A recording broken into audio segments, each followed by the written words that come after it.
that we need to do this. You've been following the discussions back and forth about how to put the package together. It remains my view that we ought to pass what we can agree on, and I think that's a pretty broad area that includes PPP, vaccine delivery, additional assistance to healthcare providers, and a variety of other things that are not controversial. The two big items that you've been writing about are liability protection and state and local government. Let me say this about liability protection. This is not just about businesses. It's about universities. It's about charities and others who see this developing epidemic of lawsuits headed their way. And it's not total immunity. It wouldn't protect you if you were grossly negligent or engaged in intentional misbehavior. But if you weren't, this is a one-time liability relief related to a once-in-a-100-year pandemic that kicks in for a period of time and then goes away. We can't get the economy back to normal if we have an epidemic of lawsuits on the heels of the pandemic. It simply won't make it possible for us to get back to normal. With regard to state and local, a lot of members on our side look at the various states that received the $150 billion we did in the CARES Act and wonder if there's a demonstrable need. So, what's the way forward? We know the new administration is going to be asking for another package. What I recommend is we set aside liability and set aside state and local and pass those things that we can agree on, knowing full well we'll be back at this after the first of the year.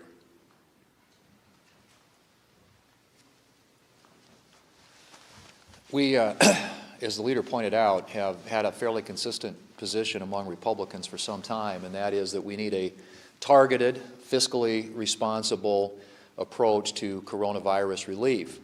And the Speaker, Pelosi, has said consistently up until this last week that they needed started out, I think, $3.4 trillion, then it was like $2.4 trillion, and now all of a sudden she's okay with a smaller package because they're going to address this next year.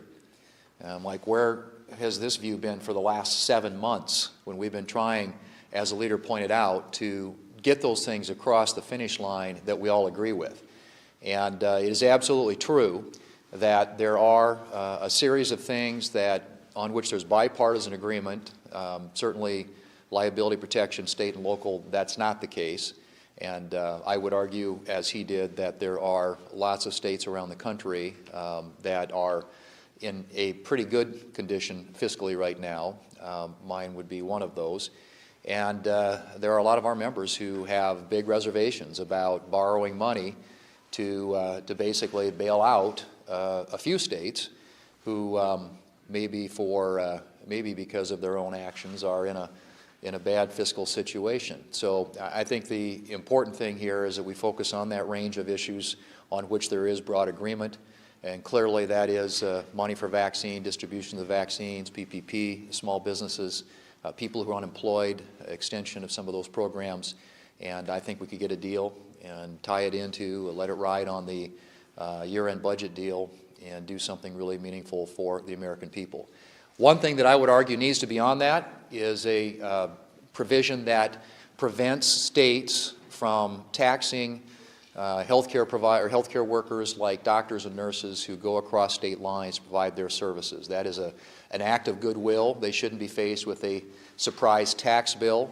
And I think there ought to be a provision in this legislation that makes it clear that people like that, or people who are frankly working remotely and have tax consequences as a result of that, don't get hit with a big fat tax bill by some state. New York is a good case in point, and I would hope that we could get that done, and I think we can if Senator Schumer, who of course represents the state of New York, and I'd said the state of New York is one of the biggest culprits when it comes to taxing people who work mobilely, if he would back down and allow this to be included in this package, it would be of immense help to not just those healthcare workers who are traveling across state lines to assist during the pandemic, but also a lot of other workers who are working remotely right now and are going to be faced with a big tax bill as a result of that. That shouldn't be allowed, and it should be part of this coronavirus relief bill that we move through the Congress. I would say on the issues that Senator Thune mentioned, vaccine distribution, continuing to fund the vaccine effort, businesses big and small, restaurants to airlines, PPP, unemployment that's about to run out, all of those efforts will be dramatically impacted if we act now. My view, expressed a week ago, and still my view, is that $900 billion right now will do more good than $2 trillion would do in April. If we have 3 or 4 tough months in front of us, all of those things I just mentioned are challenged during that period of time. If we mitigate the problems, we'll be a lot better off in the spring than if we just let the problems develop. And I think anybody who thinks if we let this moment pass that we'd have another bill before, say, late March, hasn't spent much time around this building. We need to do this. We need to do it now. We don't need to fight right now about what we can't agree on. We need to agree on what we can agree on and move forward.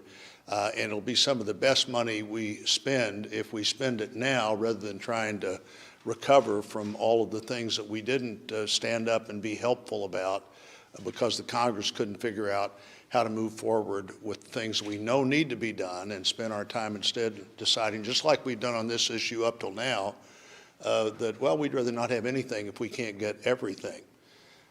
Finally, the other side has said, well, maybe it's not $2.5 trillion, maybe it's not $3.5 trillion, maybe it's less than $1 trillion, but it's pretty darn late in the day to figure out that $1 trillion you can get is better than $3 trillion that you can't get.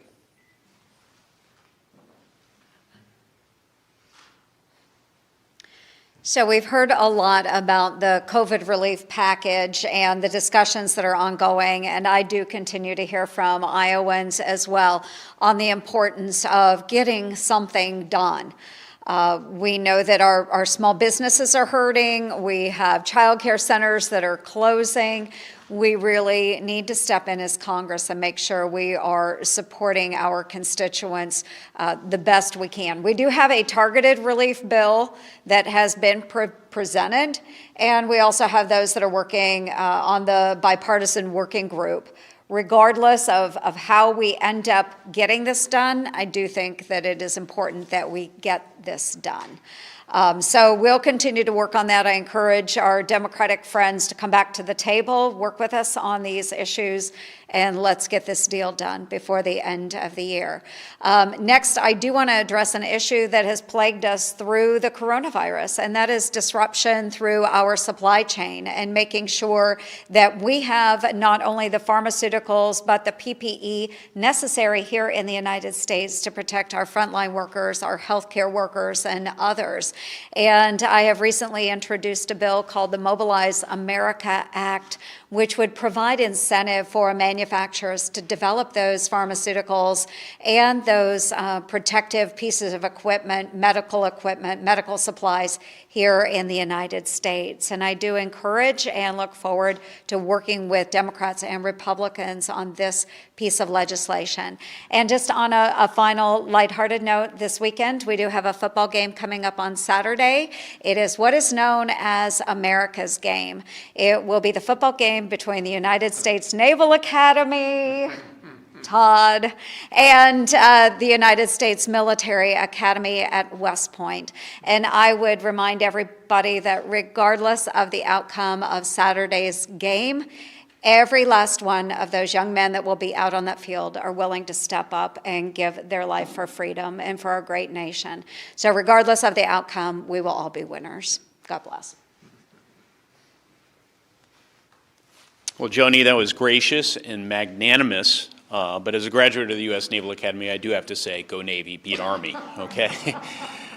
Look forward to that game.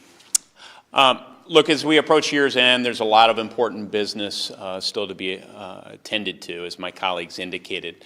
Most importantly, we need to pass a coronavirus relief package. I've been hearing for months from Hoosiers about the importance of getting this done. I think it was helpful that a number of my colleagues came together in a bipartisan fashion and put forward a proposal giving us some traction now. So I'm optimistic that we're going to pass this package and provide the relief that Hoosiers and other Americans need before year's end, and look forward to doing everything I can to make sure that happens. Number two, we need to make sure we fund the essential services of our federal government, to maintain faith in our government officials, to maintain faith in our institutions, especially in the midst of a global pandemic and an economic downturn. And frankly, no one sent any of us here to shut government down, so I'm optimistic we can come to terms on that front as well. And then lastly, as a U.S. Marine, I think it's essential that we make sure that we pass a defense authorization bill to fund our men and women in uniform and all that they do for us, and also to make sure that we keep the American people safe. So looking forward to a productive couple of weeks here as we approach the holidays, and I do have a measure of optimism, even amidst some of the political challenges we faced in recent months and years, that this will be a productive couple of weeks ahead. Manu? Sir, for the second straight week, you referred to a new administration coming in. Are you willing to acknowledge that Joe Biden is the president-elect? Will we be able to do so on Monday when the Electoral College votes? This has become a weekly ritual. The Electoral College is going to meet on the 14th and cast a vote. And we're going to have a swearing in of the next president on the 20th of January. Why don't we concentrate on what we have to do the next 2 weeks? Let me say again, leaving here without a COVID relief package cannot happen. We have to get that done. I think both sides fully understand that. We also are going to continue to confirm people on the executive calendar, both to essential agencies or commissions like the Federal Election Commission tomorrow, the FCC, and some remaining federal district judges. So I want to concentrate on the next 2 weeks, and the period beyond that will take care of itself. So Yeah. on those next 2 weeks, I just want to clarify something you said earlier. You've been talking about the importance of the liability protection since July, I think. If that's not something that can be broadly agreed to in the next 2 weeks, would you put a COVID relief bill on the floor that does not have that in it? Well, I'm sure you were carefully listening a while ago. I have a suggestion to make, which is that the two most contentious items be set aside. Liability protection, we all know, with all due respect to our colleagues on the other side, they are almost like a wholly owned subsidiary of the plaintiff's bar.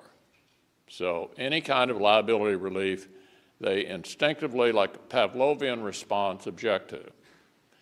We have some very serious questions about the actual need of additional state and local assistance. So what I've suggested to them internally and suggest to you publicly, why don't we set aside the two obviously most contentious issues? We know we're going to be confronted with another request after the first of the year. We'll live to fight those another day.